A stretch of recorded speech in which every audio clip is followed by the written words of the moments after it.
it's the other way. So with watercolor, it's easy to get too dark and then you can't go back. But with oil paint, it's much easier to go from dark to light. So I've put my dark down, which is dark leaves and shadow.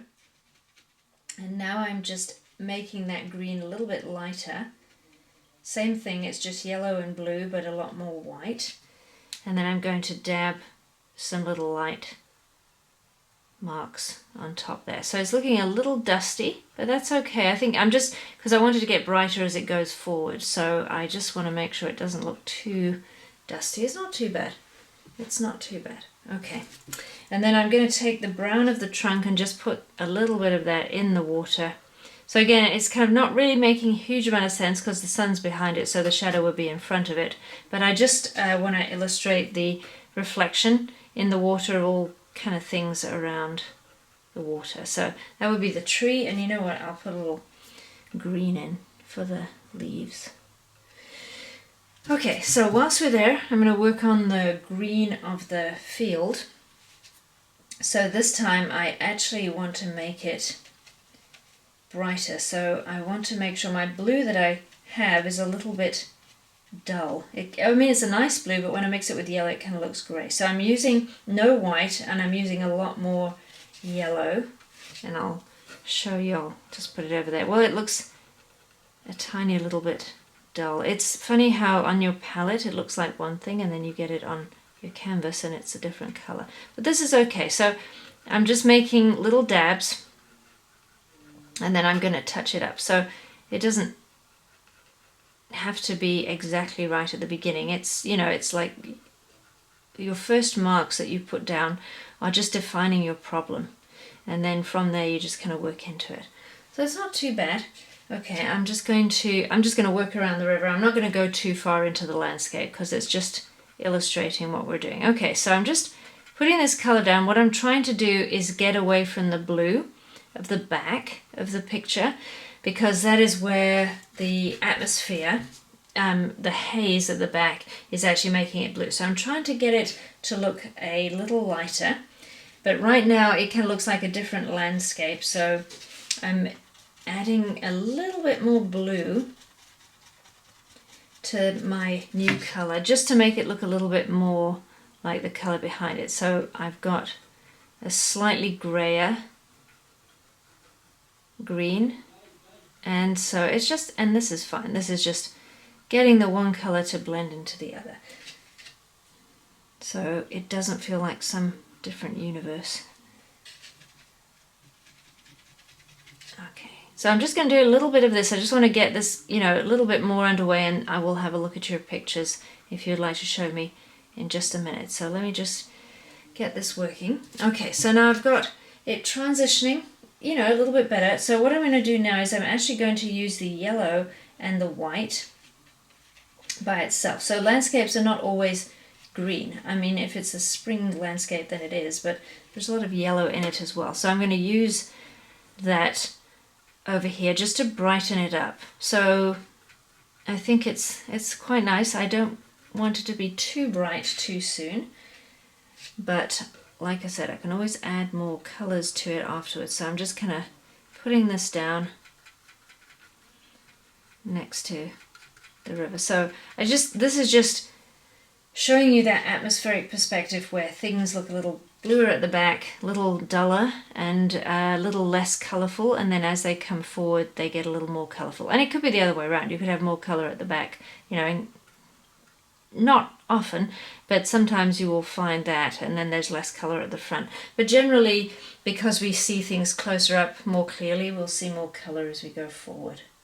Okay, so I'm going to take that, I'm going to take a little, so I'm just going to show you my palette again. So this is my new yellow, this is my blue-green, and this is that first green that I made that looks kind of nice on my palette, but when I put it on the canvas it looks a little orange and not quite what I wanted.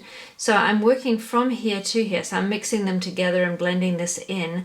So what I'm doing right now is I'm taking this green part, or this green mix, and mixing it with my yellow, because my yellow was a little too different from everything else.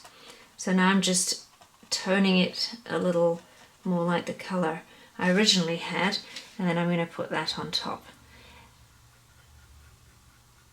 And you know, you find that, like I'm doing now, your first colour may just disappear altogether and you just end up with a new colour that's a mixture of everything, which is all part of painting. It's all the fun, you know, adventure of painting. So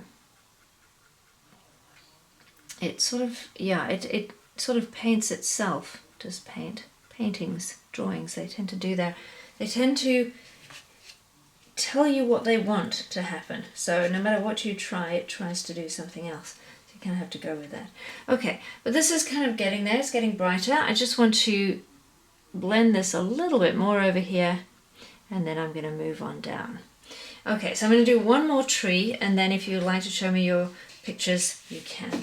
All right, so the next tree is a little bit closer. I'm just going to zoom out just a little bit more. There we go.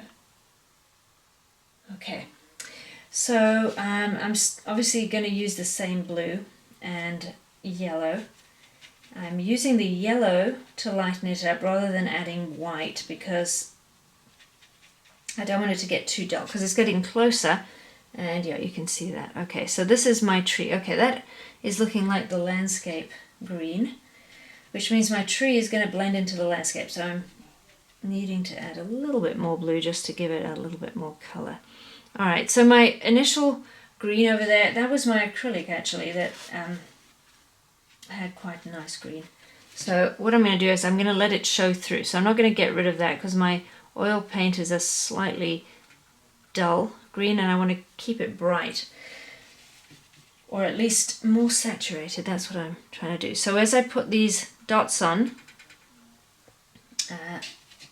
I'm not covering everything up, and then I'm going to add a little bit of yellow. Let's just do that. So I'm just going to add a little yellow here and there. If you have acrylics, you can actually, you know, you can add, so if I had more, well, I do have more colors. I have greens and stuff like that, but you probably don't if you're using oils. So I'm trying to use the colors that I gave you. But if you do have other colors, you can always add a brighter green. I'll just show you one of the greens that I have. Is a really nice green. It's a kind of a bright, it's called Phthalo Green, and it's a bright deep green, and if you mix it with yellow, it actually makes a really nice color. You know what, I'll do a little bit on that tree. I'll show you what it looks like, because this is, you know, where I said, like with the red, if you have a different reds, purple reds, light reds, pink reds, whatever, it's the same with green. Green and red tend to need a lot of different types of themselves in order to make an effective painting, because one green doesn't quite do it all. Blue's a little bit easier to work with, but yeah, green and red tend to be a little trickier. Okay, so this is that green. It's if I pull it out, you can kind of see it's quite bright. It's got a little bit, I'm mixing a little bit of yellow with it, but if I do that, it's actually a really nice bright green. So if you have this green,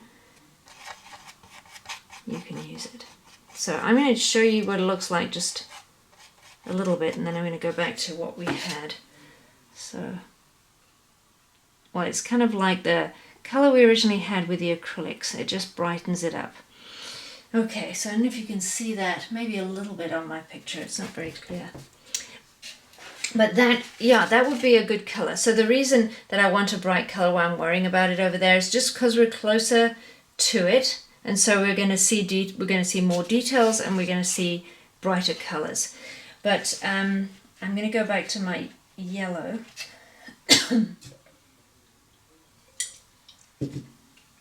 And just try and brighten it up with the yellow. Okay, and then after this tree, I will look at your pictures. I just want to get this working a little bit. Okay, so I'm going to finish off the trunk just quickly to show you. So we're closer up, so we're going to see more detail. So I'm just going to put that brown back.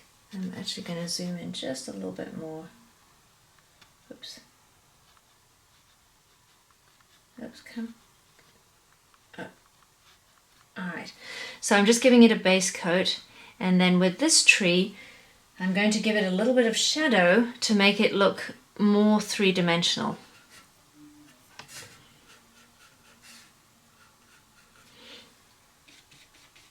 with oil paint I like to put a layer of paint down because it is nice to work with. It's just easier to blend if it's wet. So rather than blending into dry paint, I'll just give it another layer of paint and then working on top of that, which is satisfying. And then I'm just putting a few branches into the trees.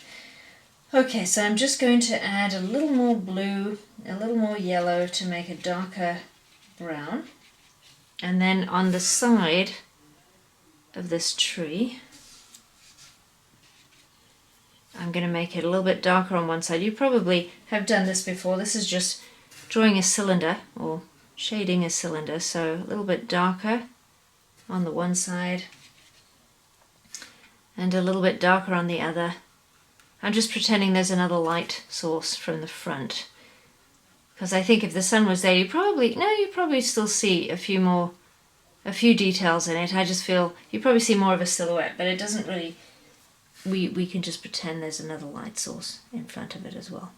Alright, so I'm just giving it a little darkness on either side, so it already looks a little bit more three-dimensional. I'm just going to blend the edges, and then I'm going to take my light orange, which is basically red, yellow and white, and then I'm going to put a little highlight in the center, so my tree looks three-dimensional, so it looks a little more detailed because it's three-dimensional. It looks realistic because it's three-dimensional. And what I've basically got there is three tones. I've got the mid-tone, which was that first brown that I put down, and then the dark tone, which is the shadow on either side, and then the highlights on the front. And that, if you just think about that, mid-tones, shadows and highlights, that's how you make three-dimensional objects. Okay, so I'm going to zoom out, and then I would love to look at your pictures just for the next few minutes. So I'm just going to go in order. So Angelina, would you like to show me your picture?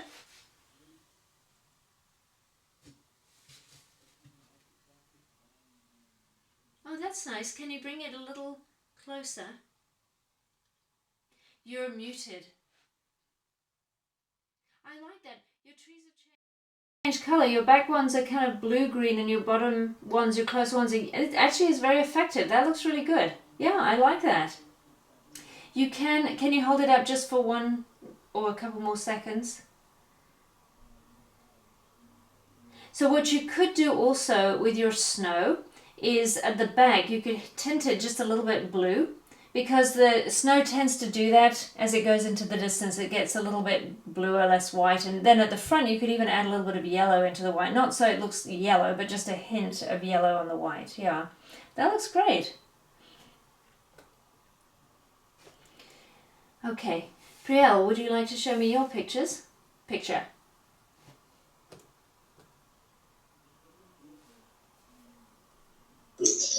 I'm still trying to get it just right, but... Okay, that's actually very nice. Yeah, I like that. Wait, hang on. Hi, can you give me a few more seconds? It actually looks great.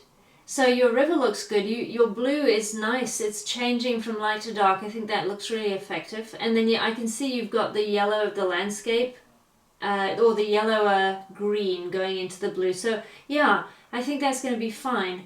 Do you need help blending that, or do you think you know how to do that? I think I'm good. It's just like sometimes it's just my brush was like straight off of it. To blending and fix it up. Okay. So what I find is if I don't clean my brush enough in between blending, it just picks up the wrong color and puts it in. So you kind of have to do like 2 brush marks and then clean your brush. And then the other thing is, if you is your blue-green wet? Because if you've got like the back part, which is slightly bluer, if that's wet paint and then you put your new paint on, which is the yellowy green, it blends much better into wet paint than it does into dry. So maybe that's something. And then it's just, when you're blending, it always goes wrong. I mean, not you, everybody. It just does. You just have to do it enough times and then stop when it actually looks right. So yeah, it's not easy to do. So, and if you do need help, just stop me and ask me, okay? All right, but it looks great. I'm not saying it looks bad. It looks really good. It's just, it is a tricky thing, blending. All right, Maggie, did you want to show me yours? You're okay? Oh, you are? Okay. You're muted. Oh. Yeah, sorry. I'm like, I'll show you. I haven't been doing much of it. Okay, no, that's fine. So you just need to, your landscape, the brown is actually quite nice. You could make it just a little bit lighter. It's difficult when you don't have, we've got very few paints to actually work with, so you kind of have to be ingenious with that. But yeah, I would just say make that a little bit lighter.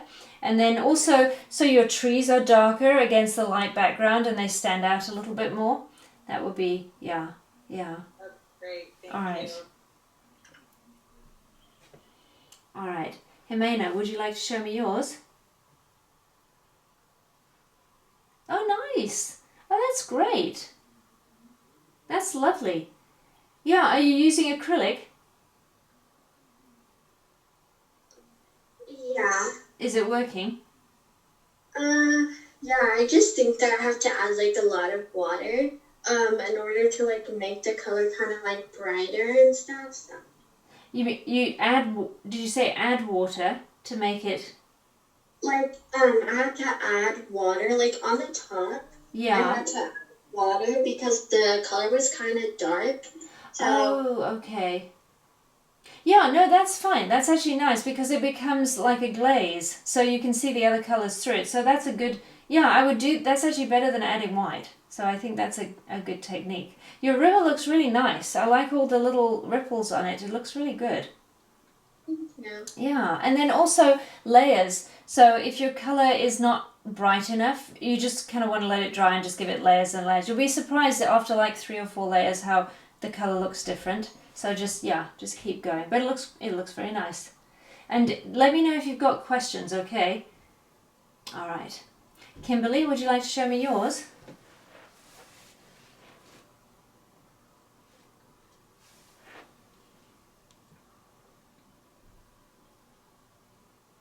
Oh, very nice. I like that. Okay, so what I would say is at the back of your river, just have it disappear into that mist that you've got, which looks great. I love that mist underneath the mountains. So just let the river just dissolve into that so we don't know where it is at the end. It's kind of mysterious. And then just add a little more color into your ripples in the river. So maybe some greens and yellows, just subtly, but just a little bit into that. Yeah. Do you have questions? You're okay. All right. Okay, I think we're Alessandra.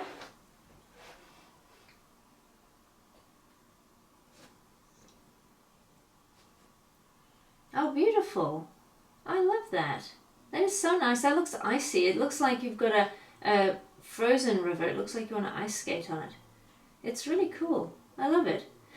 All right, so I would say, because you've got a really nice feeling of distance with your river, going from the dark to the light and just that subtle blue. So I would do the same with your trees. Just make the back trees kind of grayish, in fact, if you can, and then not too bright at the front. It's actually nice if you don't put too much bright in, but just, so I would work on the back trees, make them disappear, maybe make them a little blurry, because I love that river. It's got a nice kind of poetic feel to it. It's really nice. Your color looks great.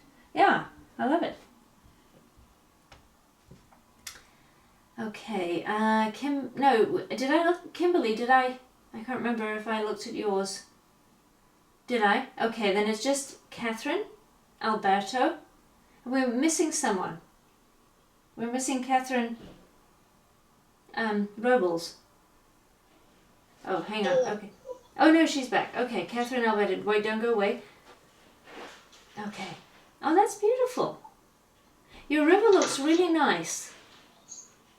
Alright, so I'm just going to give you a couple of pointers. So your marks on your river are going at an angle, and so that it's just a direction thing. It's like lifting a plank of wood and putting it up, right? So your river looks a little bit higher on the right than it does on the left. You just need to keep your marks straight, horizontal, to make it look flat. And you know it's a picture, so you could have a river going up. It's really up to you. If you like it like that, that's fine. But if you're wondering why your river looks a little bit lopsided, it's because the marks are just doing that.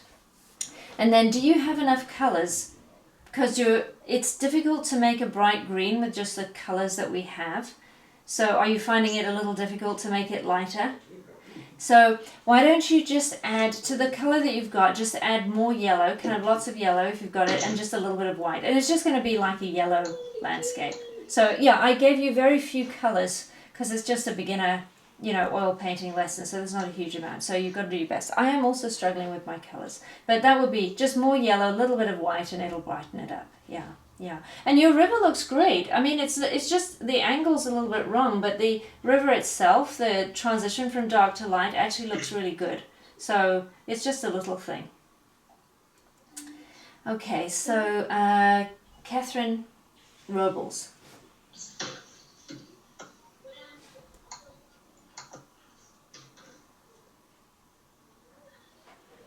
Oh, that's nice.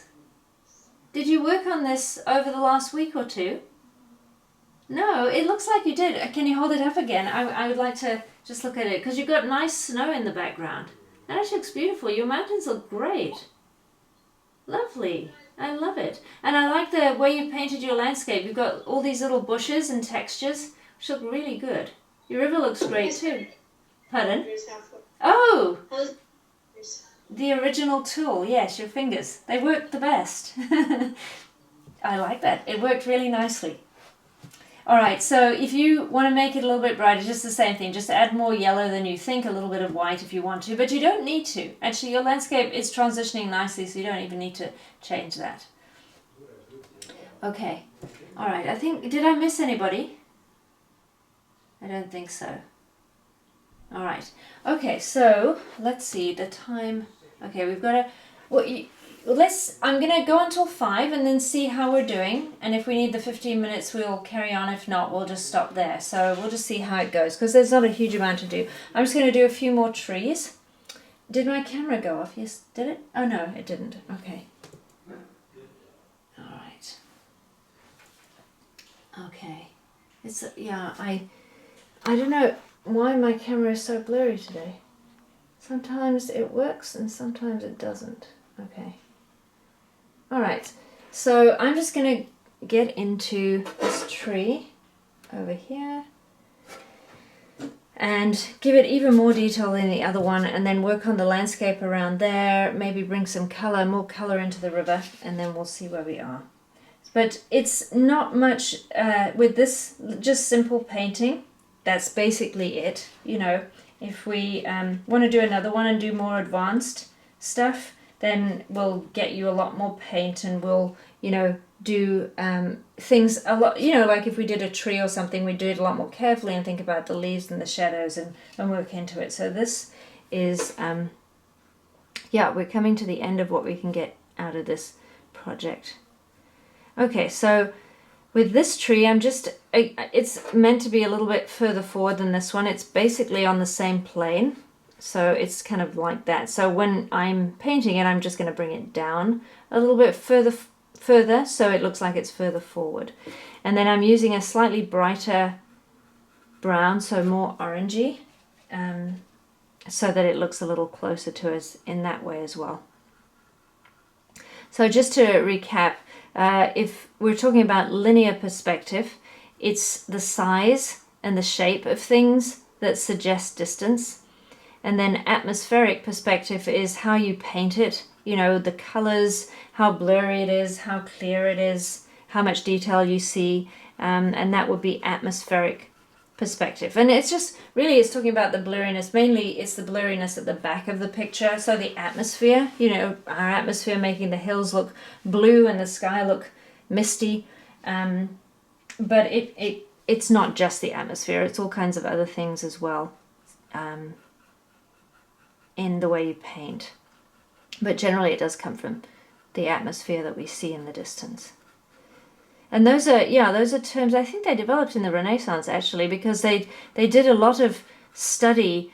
The linear perspective is a lot more than just drawing a river into the distance. It's drawing buildings and then cities, buildings going in different directions. And Leonardo Leonardo Da Vinci is the person that painted the Mona Lisa. He also was an inventor, and he'd do a lot of drawing. Inventor in the way that he would draw ideas. Like one of them was a helicopter that he did, and then he'd draw other kinds of machinery. And I think one of the things that he designed as well was a steam machine, a steam engine.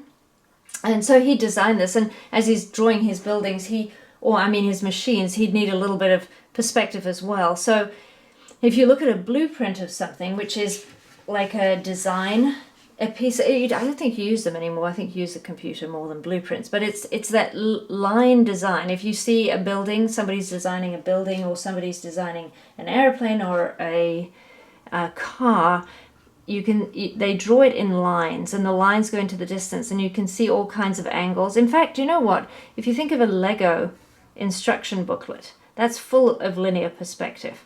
So yeah, so it gets quite complicated trying to figure out which lines do what, and that's quite a thing in itself. And the point of this is that in the Renaissance, they actually had mathematicians who would work this out. They'd actually think about it and work it out mathematically and figure out what it was that made the landscape look like it's going into the distance, or the city, or what have you. And then they'd write books on this. So yeah, it was a whole thing in the Renaissance. They really got into that and studied it quite a lot. So a river is just, or a road is just the beginning of that. Okay, so I have a fiery looking tree. I'm going to give it a little darkness. So this time I'm just going to add my green to my orange, because if I mix green with a reddy color, it tends to go brown. And hopefully that's dark enough. And then I'm going to give it a little bit of texture. So instead of just painting it flatly, I'm giving it a few lines, sort of looking like bark on the tree a little bit. And then maybe I'll give it a little texture over here. It's not a very large tree, so it's kind of difficult to put too much in.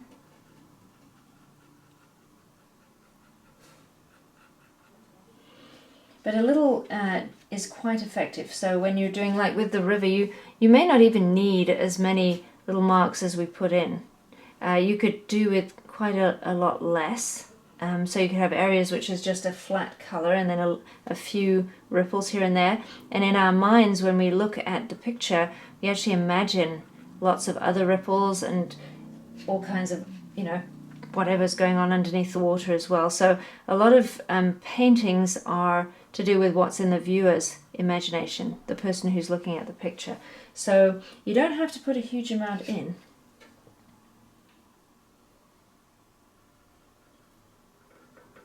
And things like rivers disappearing into the distance over here, it's mysterious. So we imagine what's going on over there. We think, oh, there's all kinds of things going on over there. It looks really interesting. Oh, you probably can't. Oh, maybe you can see. You wonder what's behind that, and that's because there's not much detail there. So it's a nice trick when you're painting pictures or drawing pictures. If you put less in, if you make it slightly mysterious, it's actually more interesting for the person looking at the picture. So I use that a lot. Okay, so my tree has texture, and I'm just going to take a little white and a little yellow into my orange to make it kind of a very light orange, and I'm going to put my highlight in the middle, and I'm giving it texture, and I'm also giving it kind of a pattern, as in it's not going straight down the middle, it's kind of looking bumpy and more like a old tree.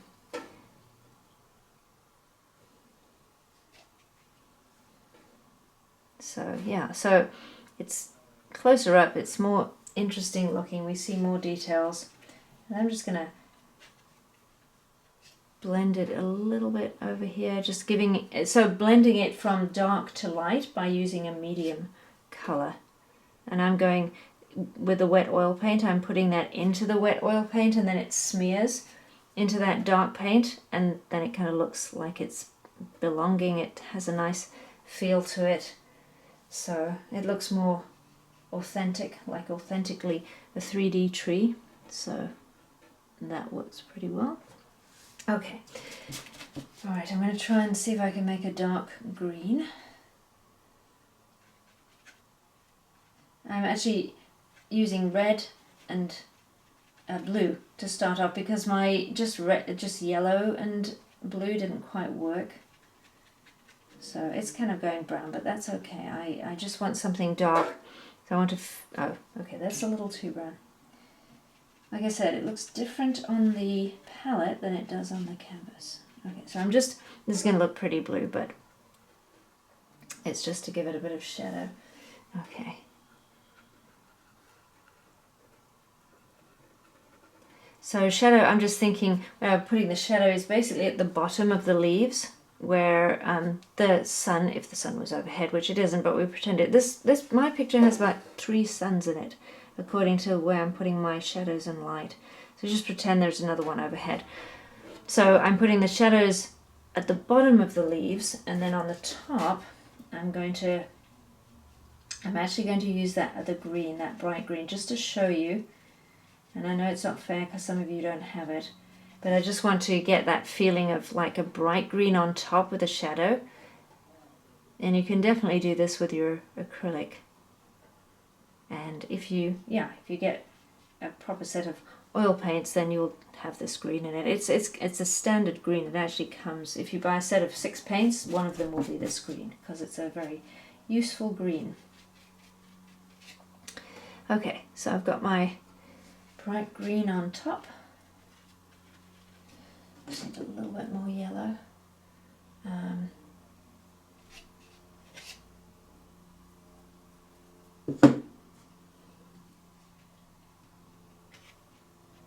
Okay. I have another tree back there, which is kind of in the wrong place. I may just get rid of that. Okay, so as I'm doing this, I'm just sort of keeping the green on either side of the the light green, I'm sort of keeping it on either side of the shadow, but I'm also mixing it a little bit just to feel, that mystery where you're not quite sure where the edge is. It actually helps. But when you do that, you pick up a little bit of the dark and then you get that in the light, and then it becomes a little bit difficult to work with. So this is my what do you call it? Paper towel. So this is just me wiping my brush off all the time. So in between blending, I'll just wipe my brush off. So I'm constantly doing this, like 2 marks on, and then I wipe it off, and then 2 marks on, because you could have lots of different brushes for different colors, but it gets a little annoying having to change brushes. So you just have to remember to wipe your brush. It becomes, you just pick these things up as you paint. So, okay. And then I'm just going to get rid of this other tree. I'm just going to extend my landscape over there just a little bit. Okay.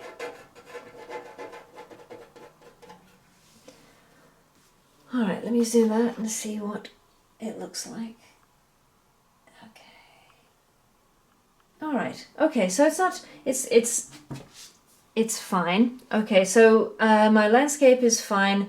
The river is getting darker to the front. We'd have more detail over here. So the last thing I'm going to do is just make this tree a little more detailed. I don't know if we can even see that. Hang on, let me... Oops.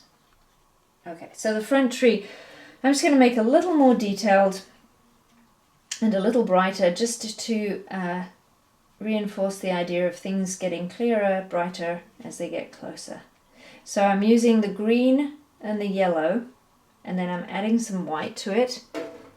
And when I put my marks on, I'm actually making them look more like leaves. Whereas over here it was more like a cluster of greens. This I'm trying to get a little bit more like a leaf.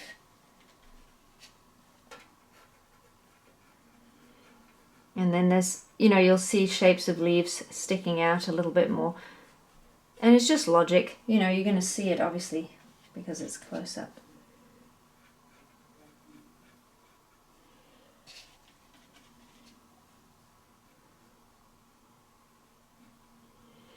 Okay, so this is just the light part, and then in between that I put the dark part.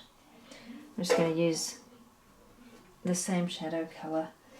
And with trees you'll find you'll have, well, if this is not really a study of trees, but if you look at them, there's large areas of shadow and little areas of shadow, and you know, it's kind of like a solid object. It's like painting a mountain and then putting leaves on it, or putting, you know, an idea of leaves on a mountain. But it's the same thing if you think of the tree as a solid shape with big areas and small areas and shadow areas and light areas, and then on top of that you put the texture of the leaves.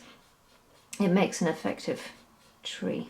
So I'm just doing a little bit of that. I'm just putting fat shadows, and then I'm going to put a few little shadows over here, but not too much.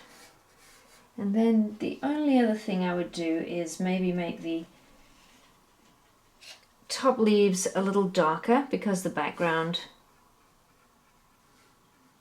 is lighter. So you get the silhouette feel over there.